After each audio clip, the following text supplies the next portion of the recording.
Pastor, I want to encourage you, one of the major moral issues of our day is what happens to the next generation. I'm speaking about abortion.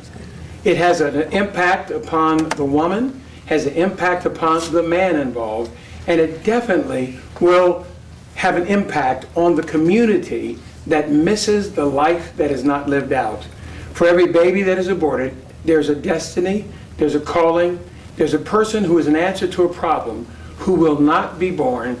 And it's hard for some of us, as we look at this issue of abortion simply in terms of the rights of the mother, to think about the fact that if God sovereignly decided that the spark of life would be deposited in a woman's body, He had a plan for that child.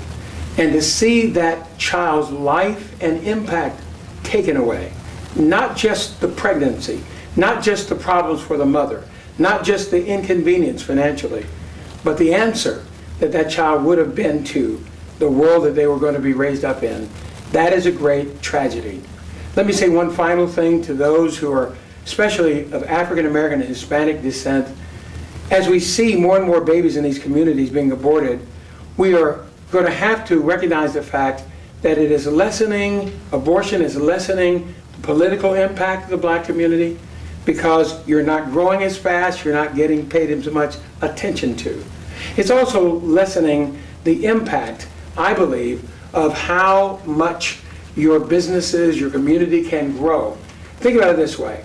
You are absolutely cutting off the future generation. You're cutting off business markets, you're cutting off political opportunities. There are so many ramifications, and biblically, if I were to speak scripturally, I would say that by committing abortion, you're bringing yourself under what the Bible calls a curse. A curse is bad things that happen that you just can't shake. A curse is wrong-headedness and problems that just seem to follow you wherever you go.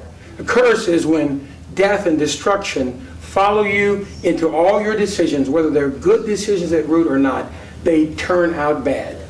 Killing our children is a bad idea, and not standing up against it and preaching against it is an even worse idea for a pastor. Thank you.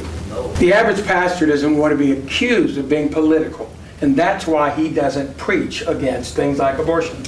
You see, we have forgotten the fact that being pro-life is not a political stance. It's not something that one political party owns versus another one. It's not Republican versus Democrat. Being pro-life is being pro the Bible. Being for life is being for God's creation. And so the pastor who fears preaching on these topics simply has forgotten that the call to preach the gospel pits us against the wisdom of our day, pits us automatically against what the world would call right. Remember, the Bible says, carnal mind is at enmity with God. So stand up, be strong, embrace the call to preach the gospel and its life message. Thank you.